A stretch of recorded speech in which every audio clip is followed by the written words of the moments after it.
আচ্ছা বলুন তো, শুধুমাত্র ধূপ জ্বালিয়ে বা দু একটা মালা পরিয়ে দেবতাকে কি উদযাপন করা যায়?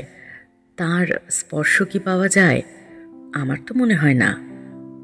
আবার এদিকে আমার না আছে সুর, না আছে তাল ছন্দ, তা কি করি? তাই আমার নিভৃত প্রাণের দেবতার একটুখানি স্পর্শ পাওয়ার জন্য, তার ভাবনার একটু ছোঁয়া পাওয়ার জন্য কয়েকদিন ধরে পড়ছি তাঁর লেখা গল্প। আজকে গল্পগুচ্ছের চতুর্থ পর্বে আমি পড়ব কাবুলিওয়ালা।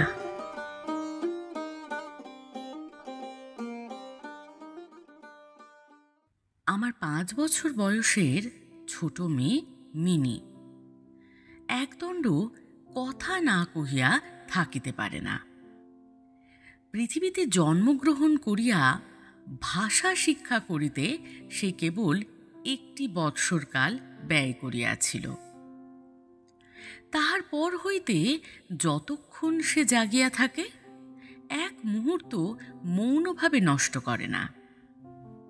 তাহার মা অনেক সময় ধমক দিয়া তাহার মুখ বন্ধ করিয়া দেয়, কিন্তু আমি তাহা পারি না। মিনি চুপ করিয়া থাকিলে এমনই অস্বাভাবিক দেখিতে হয় যে সে আমার বেশিক্ষণ সহ্য হয় না। এই জন্য আমার সঙ্গে তাহার কথোপকথনটা কিছু উৎসাহের সহিত চলে। সকালবেলায় আমার নভেলের ৭৫ পরিচ্ছেদে হাত দিয়াছি। এমন সময় মিনি আসিয়াই আরম্ভ করিয়া দিল, বাবা, রামদয়াল দারোয়ান কাককে কৌয়া বলছিল। সে কিচ্ছু জানে না। না, আমি পৃথিবীতে ভাষার বিভিন্নতা সম্বন্ধে তাহাকে জ্ঞান দান করিতে প্রবৃত্ত হইবার পূর্বেই সে দ্বিতীয় প্রসঙ্গে উপনীত হইল। দেখো বাবা, ভোলা বলছিল আকাশে হাতি সুঁড় দিয়ে জল ফেলে, তাই বৃষ্টি হয়। মা গো, ভোলা এত মিছিমিছি বকতে পারে? কে বলি বকে, দিন রাত বকে। এই সম্বন্ধে আমার মতামতের জন্য কিছু মাত্র অপেক্ষা না করিয়া হঠাৎ জিজ্ঞাসা করিয়া বসিল, বাবা, মা তোমার কে হয়?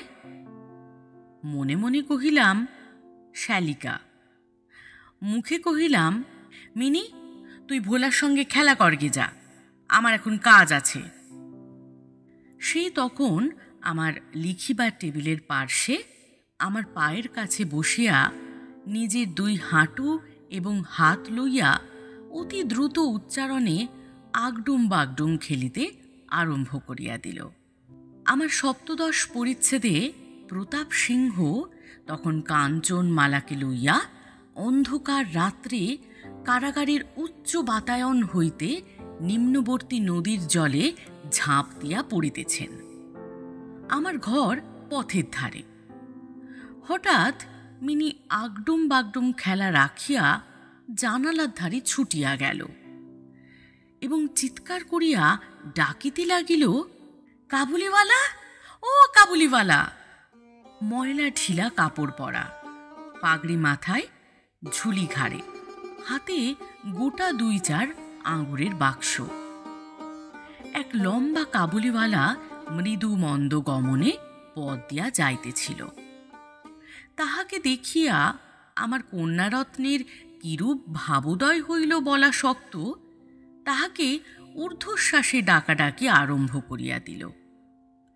আমি ভাবিলাম এখনই ঝুলি ঘাড়ে একটা আপদ আসিয়া উপস্থিত হইবে। আমার ৭৫ পরিচ্ছেদ আর শেষ হইবে না।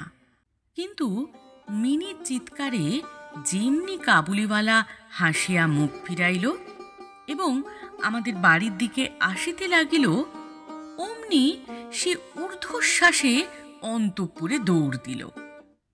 তাহার আর চিহ্ন দেখিতে পাওয়া গেল না। তাহার মনের মধ্যে একটা অন্ধ বিশ্বাসের মতো ছিল যে ওই ঝুলিটার ভিতর সন্ধান করিলে তাহার মতো 2-4টে জীবিত মানব সন্তান পাওয়া যাইতে পারে। এদিকে কাবুলিওয়ালা আসিয়া সহাস্যে আমাকে সেলাম করিয়া দাঁড়াইল। আমি ভাবিলাম, যদিচ প্রতাপ সিংহ এবং কাঞ্চনমালার অবস্থা অত্যন্ত সংকটাপন্ন, তথাপি লোকটাকে ঘরে ডাকিয়া আনিয়া তাহার কাছ হইতে কিছু না কেনাটা ভালো হয় না। কিছু কেনা গেল। তাহার পর 5টা কথা আসিয়া পড়িল। আব্দুর রহমান, রুশ, ইংরাজ প্রভৃতিকে লইয়া সীমান্ত রক্ষা নীতি সম্বন্ধে গল্প চলিতে লাগিল।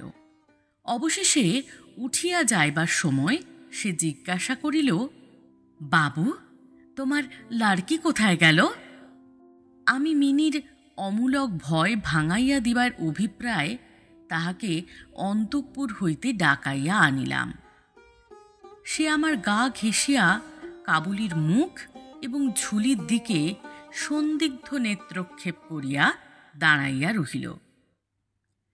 কাবুলি ঝুলির মধ্য হইতে কিশমিশ খুবানি বাহির করিয়া তাহাকে দিতে গেল।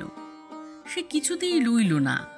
দ্বিগুণ সন্দেহের সহিত আমার হাঁটুর কাছে সংলগ্ন হইয়া রহিল। প্রথম পরিচয়টা এমনিভাবেই গেল।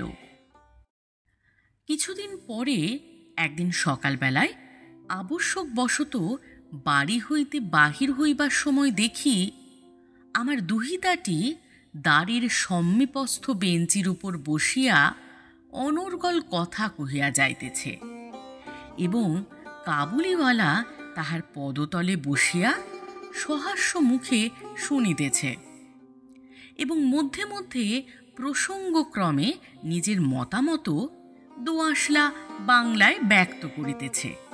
মিনির পঞ্চবর্ষীয় জীবনের অভিজ্ঞতায় বাবা ছাড়া এমন ধৈর্যবান শ্রোতা সে কখনো পায় নাই। আবার দেখি তাহার ক্ষুদ্র আঁচল বাদাম কিশমিশে পরিপূর্ণ। আমি কাবুলিওয়ালাকে কহিলাম, উহাকে এসব কেন দিয়াছ? অমন আর দিও না বলিয়া পকেট হইতে একটা আধুলি লইয়া তাহাকে দিলাম। সে অসংকোচে আধুলি গ্রহণ করিয়া ঝুলিতে পড়িল। বাড়িতে ফিরিয়া আসিয়া দেখি সেই আধুলিটি লইয়া 16 আনা গোলযোগ বাঁধিয়া গেছে। মিনির মা একটা শ্বেত চকচকে গোলাকার পদার্থ লইয়া ভর্ৎসনার স্বরে মিনিকে জিজ্ঞাসা করিতেছেন, তুই এ আধুলি কোথায় পেলি? মিনি বলিতেছে, কাবুলিওয়ালা দিয়েছে। তাহার মা বলিতেছেন, কাবুলিওয়ালার কাছ হইতে আধুলি তুই কেন নিতে গেলি? মিনি ক্রন্দনের উপক্রম করিয়া কহিল, আমি চাইনি, সে আপনি দিলে। আমি আসিয়া মিনিকে তাহার আসন্ন বিপদ হইতে উদ্ধার করিয়া বাহিরে লইয়া গেলাম। সংবাদ পাইলাম, কাবুলিওয়ালার সহিত মিনির এই যে দ্বিতীয় সাক্ষাৎ তাহা নহে। ইতিমধ্যে সে প্রায় প্রত্যহ আসিয়া পেস্তা বাদাম ঘুষ দিয়া মিনির ক্ষুদ্র লুব্ধ হৃদয়টুকু অনেকটা অধিকার করিয়া লইয়াছে। দেখিলাম এই দুটি বন্ধুর মধ্যে গুটিকতক বাঁধা কথা এবং ঠাট্টা প্রচলিত আছে, যথা, রহমতকে দেখিবা মাত্র আমার কন্যা হাসিতে হাসিতে জিজ্ঞাসা করিত, কাবুলিওয়ালা, ও কাবুলিওয়ালা, তোমার ও ঝুলির ভিতর কি? রহমত একটা অনাবশ্যক চন্দ্রবিন্দু যোগ করিয়া হাসিতে হাসিতে উত্তর করিত, হাতি। অর্থাৎ তাহার ঝুলির ভিতরে যে একটা হস্তি আছে, এইটি তাহার পরিহাসের সূক্ষ্ম মর্ম। খুব যে বেশি সূক্ষ্ম তাহা বলা যায় না, তথাপি এই পরিহাসে উভয়ে বেশ একটু কৌতুক অনুভব করিত এবং শরৎকালের প্রভাতে একটি বয়স্ক এবং একটি অপ্রাপ্ত বয়স্ক শিশুর সরল হাস্য দেখিয়া আমারও বেশ লাগিত। উহাদের মধ্যে আরও একটা কথা প্রচলিত ছিল। রহমত মিনিকে বলিত, খোকি, তুমি শ্বশুর বাড়ি কখনো যাবে না। বাঙালির ঘরের মেয়ে আজন্মকাল শ্বশুরবাড়ি শব্দটার সহিত পরিচিত, কিন্তু আমরা কিছু একেলে ধরনের লোক হওয়াতে শিশু মেয়েকে শ্বশুরবাড়ি সম্বন্ধে সজ্ঞান করিয়া তোলা হয় নাই। এই জন্য রহমতের অনুরোধটা সে পরিষ্কার বুঝিতে পারিত না, অথচ কথাটার একটা কোনো জবাব না দিয়া চুপ করিয়া থাকা নিতান্ত তাহার স্বভাব বিরুদ্ধ। সে উল্টিয়া জিজ্ঞাসা করিত, তুমি শ্বশুর বাড়ি যাবে? রহমত কাল্পনিক শ্বশুরের প্রতি প্রকাণ্ড মোটা মুষ্টি আস্ফালন করিয়া বলিত, আমি শ্বশুরকে মারবে। শুনিয়া মিনি শ্বশুর নামক কোনো এক অপরিচিত জীবের দুরবস্থা কল্পনা করিয়া অত্যন্ত হাসিত। এখন শুভ্র শরৎকাল। প্রাচীনকালে এই সময়েই রাজারা দিগ্বিজয়ে বাহির হইতেন। আমি কলিকাতা ছাড়িয়া কখনো কোথাও যাই নাই, কিন্তু সেই জন্যই আমার মনটা পৃথিবীময় ঘুরিয়া বেড়ায়। আমি যেন আমার ঘরের কোণে চিরপ্রবাসী। বাহিরের পৃথিবীর জন্য আমার সর্বদা মন কেমন করে। একটা বিদেশের নাম শুনিলেই অমনি আমার চিত্ত ছুটিয়া যায়, তেমনি বিদেশি লোক দেখিলেই অমনি নদী পর্বত অরণ্যের মধ্যে একটা কুটিরের দৃশ্য মনে উদয় হয় এবং একটা উল্লাসপূর্ণ স্বাধীন জীবনযাত্রার কথা কল্পনায় জাগিয়া ওঠে। এদিকে আবার আমি এমনি উদ্ভিজ্জ প্রকৃতি যে আমার কোনটুকু ছাড়িয়া একবার বাহির হইতে গেলে মাথায় বজ্রাঘাত হয়। এই জন্য সকালবেলায় আমার ছোট ঘরে টেবিলের সামনে বসিয়া এই কাবুলির সঙ্গে গল্প করিয়া আমার অনেকটা ভ্রমণের কাজ হইত। দুই ধারে বন্ধুর দুর্গম দগ্ধ রক্তবর্ণ উচ্চ গিরিশ্রেণী, মধ্যে সংকীর্ণ মরুপথ, বোঝাই করা উষ্ট্রের শ্রেণী চলিয়াছে। পাগড়ি পরা বণিক ও পথিকেরা কেহ বা উটের পরে, কেহ বা পদব্রজে, কাহারো হাতে বর্ষা, কাহারো হাতে সেকেলে চকমকে ঠোকা বন্দুক। কাবুলি মেঘমন্দ্র স্বরে ভাঙা বাংলায় স্বদেশের গল্প করিত, আর এই ছবি আমার চোখের সম্মুখ দিয়া চলিয়া যাইত। মিনির মা অত্যন্ত শঙ্কিত স্বভাবের লোক। রাস্তায় একটা শব্দ শুনিলে তাহার মনে হয় পৃথিবীর সমস্ত মাতাল আমাদের বাড়িটাই বিশেষ লক্ষ্য করিয়া ছুটিয়া আসিতেছে। এই পৃথিবীটা যে সর্বত্রই চোর ডাকাত মাতাল সাপ বাঘ ম্যালেরিয়া শুঁয়োপোকা আরশোলা এবং গোড়ার দ্বারা পরিপূর্ণ, এতদিন, খুব বেশি দিন নহে, পৃথিবীতে বাস করিয়াও সে বিভীষিকা তাহার মন হইতে দূর হইয়া যায় নাই। রহমত কাবুলিওয়ালা সম্বন্ধে তিনি সম্পূর্ণ নিঃসংশয় ছিলেন না। তাহার প্রতি বিশেষ দৃষ্টি রাখিবার জন্য তিনি আমাকে বারবার অনুরোধ করিয়াছিলেন। আমি তাহার সন্দেহ হাসিয়া উড়াইয়া দিবার চেষ্টা করিলে তিনি পর্যায়ক্রমে আমাকে গুটিকতক প্রশ্ন করিলেন। কখনো কি কাহারও ছেলে চুরি যায় না? কাবুল দেশে কি দাস ব্যবসা প্রচলিত নাই? একজন প্রকাণ্ড কাবুলির পক্ষে একটি ছোট ছেলে চুরি করিয়া লইয়া যাওয়া একেবারে কি অসম্ভব? আমাকে মানিতে হইল ব্যাপারটা যে অসম্ভব তাহা নহে, কিন্তু অবিশ্বাস্য। বিশ্বাস করিবার শক্তি সকলের সমান নহে।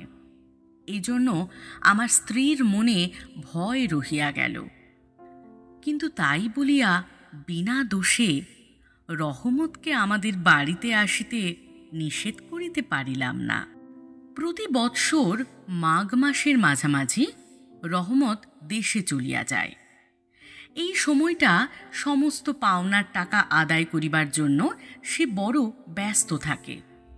বাড়ি বাড়ি ফিরিতে হয়, কিন্তু তবু একবার মিনিকে দর্শন দিয়া যায়।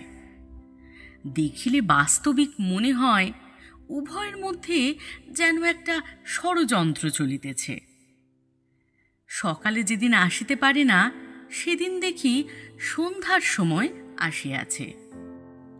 অন্ধকারে ঘরের কোণে সেই ঢিলে ঢালা জামা পায়জামা পরা, সেই ঝুলা ঝুলিওয়ালা লম্বা লোকটাকে দেখিলে বাস্তবিক হঠাৎ মনের ভিতরে একটা আশঙ্কা উপস্থিত হয়।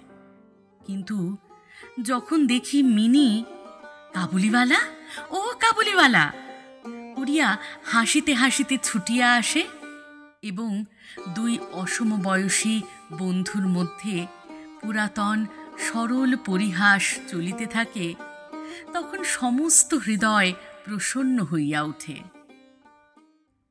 একদিন সকালে আমার ছোট ঘরে বসিয়া প্রুফশিট সংশোধন করিতেছি। বিদায় লইবার পূর্বে আজ 2-3 দিন হইতে শীতটা খুব কনকনে হইয়া উঠিয়াছে। চারিদিকে একেবারে হিহিকার পড়িয়া গেছে। জানালা ভেদ করিয়া সকালের রৌদ্রটি টেবিলের নিচে আমার পায়ের উপর আসিয়া পড়িয়াছে। সেই উত্তাপটুকু বেশ মধুর বোধ হইতেছে। বেলা বোধ করি 8টা হইবে। মাথায় গলা বন্ধ জড়ানো উষাচরগণ প্রাতর্ভ্রমণ সমাধা করিয়া প্রায় সকলে ঘরে ফিরিয়া আসিয়াছে। এমন সময় রাস্তায় ভারী একটা গোল শোনা গেল। চাহিয়া দেখি আমাদের রহমতকে 2 পাহারাওয়ালা বাঁধিয়া লইয়া আসিতেছে। তাহার পশ্চাতে কৌতূহলী ছেলের দল চলিয়াছে। রহমতের গাত্র বস্ত্রে রক্তচিহ্ন এবং একজন পাহারাওয়ালার হাতে রক্তাক্ত ছোড়া। আমি দ্বারের বাহিরে গিয়া পাহারাওয়ালাকে দাঁড় করাইলাম। জিজ্ঞাসা করিলাম ব্যাপারটা কি। কিয়দংশ তাহার কাছে, কিয়দংশ রহমতের কাছে শুনিয়া জানিলাম যে আমাদের প্রতিবেশী একজন লোক রামপুরি চাদরের জন্য রহমতের কাছে কিঞ্চিৎ ধারিত। মিথ্যাপূর্বক সেই দেনা সে অস্বীকার করে এবং তাহাই লইয়া বচসা করিতে করিতে রহমত তাহাকে এক ছুরি বসাইয়া দিয়াছে। রহমত সেই মিথ্যাবাদীর উদ্দেশ্যে নানারূপ অশ্রাব্য গালি দিতেছে। এমন সময় কাবুলিওয়ালা, ও কাবুলিওয়ালা করিয়া ডাকিতে ডাকিতে মিনি ঘর হইতে বাহির হইয়া আসিল। রহমতের মুখ মুহূর্তের মধ্যে কৌতুক হাস্যে প্রফুল্ল হইয়া উঠিল। তাহার স্কন্ধে আজ ঝুলি ছিল না, সুতরাং ঝুলি সম্বন্ধে তাহাদের অভ্যস্ত আলোচনা হইতে পারিল না।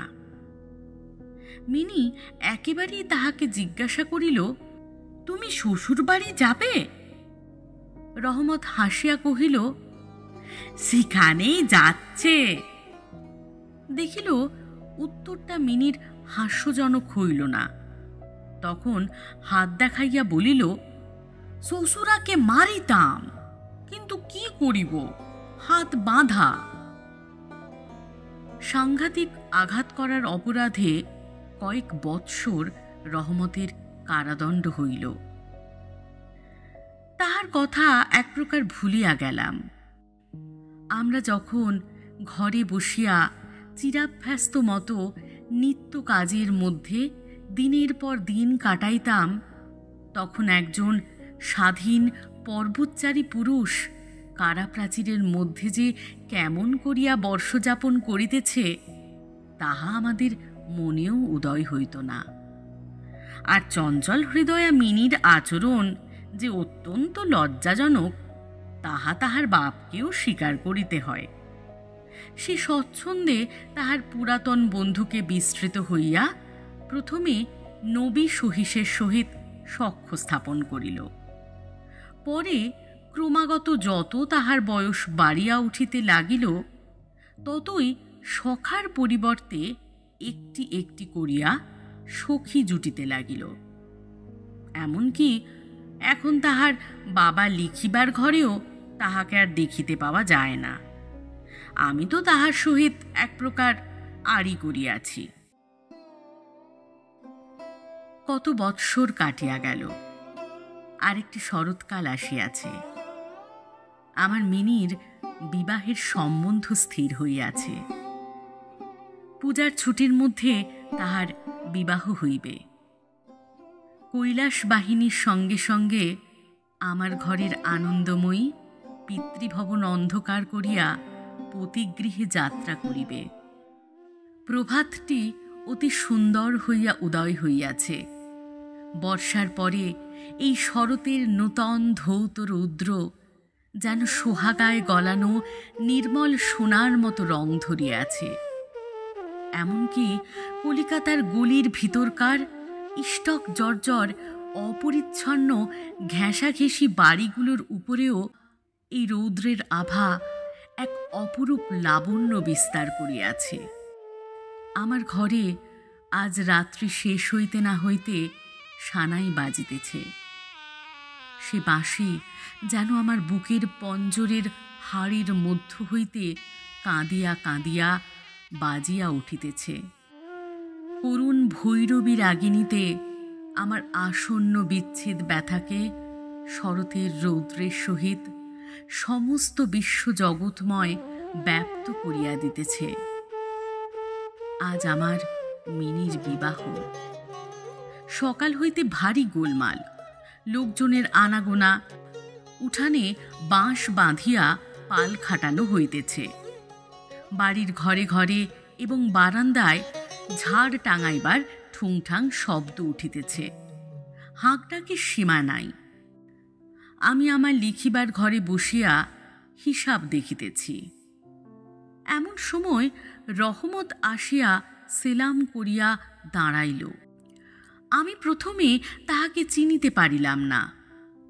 তাহার সে ঝুলি নাই, তাহার সে লম্বা চুল নাই, তাহার শরীরে পূর্বের মতো সে তেজ নাই। অবশেষে তাহার হাসি দেখিয়া তাহাকে চিনিলাম।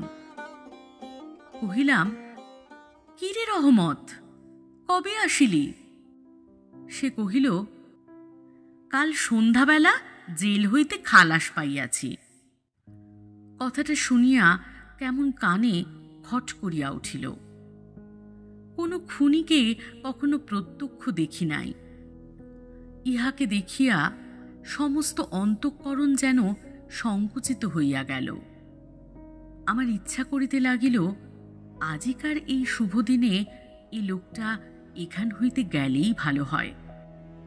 আমি তাহাকে কহিলাম, আজ আমাদের বাড়িতে একটা কাজ আছে, আমি কিছু ব্যস্ত আছি, তুমি আজ যাও। কথাটা শুনিয়াই সে তৎক্ষণাৎ চলিয়া যাইতে উদ্যত হইল। অবশেষে দরজার কাছে গিয়া একটু ইতস্তত করিয়া কহিল, খোকিকে একবার দেখিতে পাইব না? তাহার মনে বুঝি বিশ্বাস ছিল মিনি সেইভাবেই আছে। সে যেন মনে করিয়াছিল মিনি আবার সেই পূর্বের মতো কাবুলিওয়ালা, ও কাবুলিওয়ালা করিয়া ছুটিয়া আসিবে। তাহাদের সেই অত্যন্ত কৌতুকাবহ পুরাতন হাস্যালাপের কোনরূপ ব্যত্যয় হইবে না। এমনকি পূর্ব বন্ধুত্ব স্মরণ করিয়া সে এক বাক্স আঙুর এবং কাগজের মোড়কে কিঞ্চিত কিশমিশ বাদাম বোধ করি কোনো স্বদেশীয় বন্ধুর নিকট হইতে চাহিয়া চিন্তিয়া সংগ্রহ করিয়া আনিয়াছিল। তাহার সে নিজের ঝুলিটি আর ছিল না। আমি কহিলাম, আজ বাড়িতে কাজ আছে, আজ আর কাহারও সহিত দেখা হইতে পারিবে না। সে যেন কিছু ক্ষুণ্ণ হইল। স্তব্ধভাবে দাঁড়াইয়া একবার স্থির দৃষ্টিতে আমার মুখের দিকে চাহিল। তারপরে বাবু সেলাম বলিয়া দ্বারের বাহির হইয়া গেল। আমার মনে কেমন একটু ব্যথা বোধ হইল। মনে করিতেছি তাহাকে ফিরিয়া ডাকিব, এমন সময় দেখি সে আপনি ফিরিয়া আসিতেছে। কাছে আসিয়া কহিল, এই আঙুর এবং কিঞ্চিত কিশমিশ বাদাম খোঁকির জন্য আনিয়াছিলাম, তাহাকে দিবেন। আমি সেগুলি লইয়া দাম দিতে উদ্যত হইলে সে হঠাৎ আমার হাত চাপিয়া ধরিল, কহিল, আপনার বহুত দয়া, আমার চিরকাল স্মরণ থাকিবে। আমাকে পয়সা দিবেন না বাবু?